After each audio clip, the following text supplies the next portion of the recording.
love. It's good to see you shining with the freshness of arrival. Now it starts unusually, to be honest, doesn't it? Track one is a whole 6 seconds long. It's just a tape spooling. That's a single. Yeah, it starts with a tape because we were interested with this record to do it like they used to do it in the 60s. You know, a lot of the music we love has that real live, real true sound, and so we went for tape, which is the sound that maybe Van Morrison or Otis Redding would have used, or Joni Mitchell. So we thought, we like that sound of a tape rewinding at the beginning and then the album starts. But it's strange how he goes over my nose. Well, it's a folk hip-hop album, but folk hip-hop? Yeah. So excellent. Like I say, it's that combination of sounds of music that we love. You know, these days there's so many different influences to draw from, and that's what we do. So on the record, there's kind of there's musicians from Senegal, there's jazz musicians, there's the poet Benjamin Zephaniah from Lincoln, there's rappers, and there's our songs, which are from the heart, honest soul folk hip hop.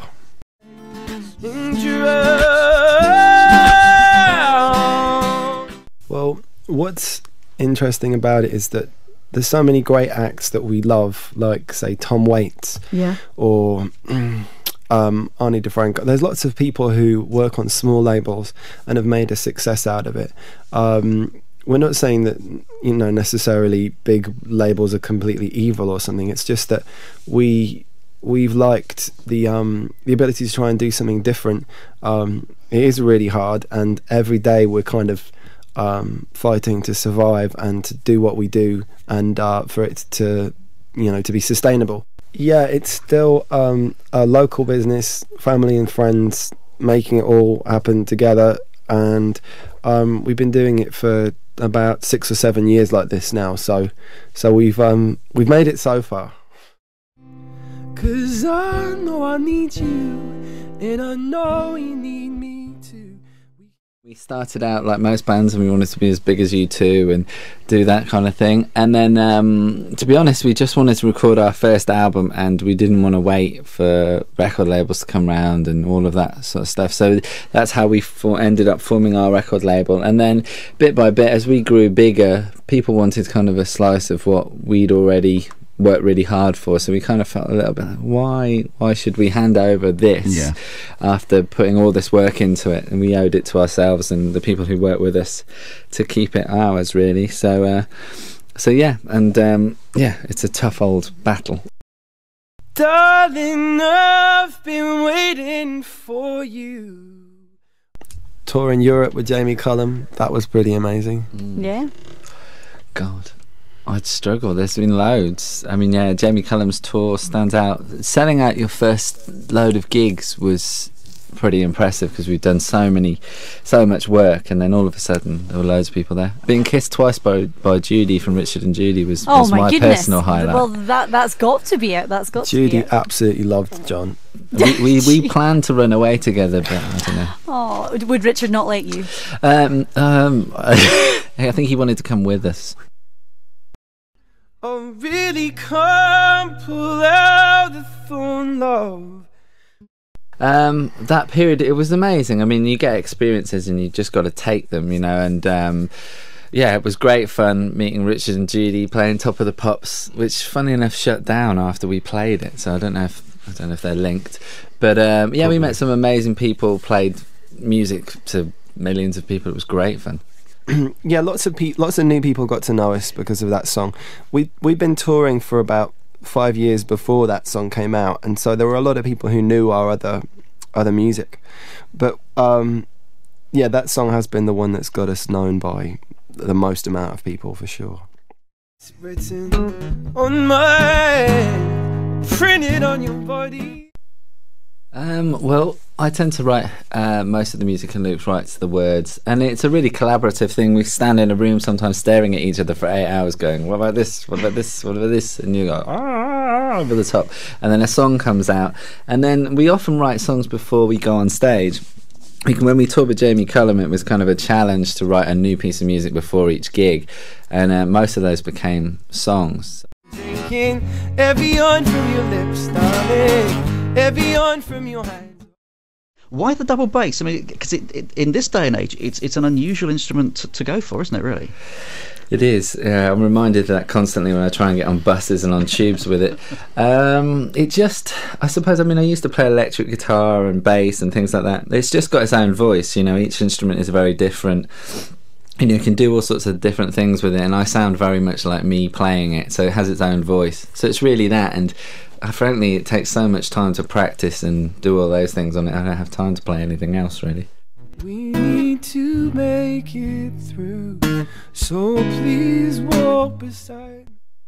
We're going to see, because we could either do the normal thing of doing some festivals and some university balls, or we may go over to America and Canada and release the album over there, and Germany, and also we've been asked to do a soundtrack for a film. So lots of different things going on, but all of it really about playing the songs off this new album and playing live to people.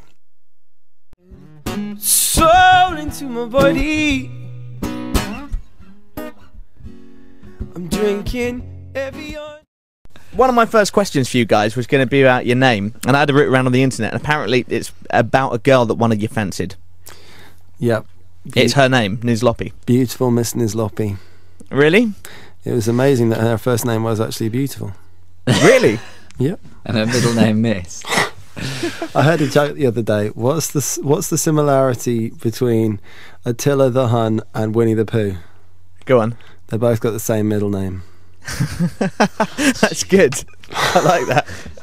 Your love makes me a different man, but so to my body. And what inspired you to write the song then?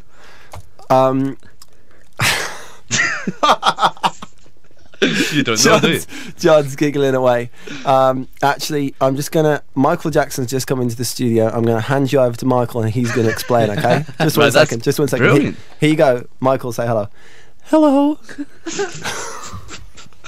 I can tell he's really there. I wrote this song for Luke. He's a very good friend of mine. There you go. Oh, brilliant. Michael just explained the whole deal. Michael, So he wrote it. I don't know what it's about. Drinking every on from your lips, darling. Coming up through the ground, sweetheart. Screaming out through the skies. I was just wondering, maybe we can set a question. If he's got a question in mind that some fans out there might know the answer to, and they can win the VIP tickets and the album as well. Can you think of anything? Okay, a question. Yeah. Okay, right. When mixing beradium with zinc at 600 degrees, what is the first emergent property? You do realise that somebody will know the answer to that. And I hope they do a live telephone link to you. So Luke, is that correct? Yeah, it is. So what is the answer? Enlighten me. Okay. Ice cream. It's the answer to most things. It's got me out of so much trouble. Is it smoke? Yeah, the first emergent property is a perplexed look. It's written on my, printed on your body, yeah. Your love makes me a different man, soul into my body. I'm drinking every on your lips, darling, every on from your hands. I wanna drink.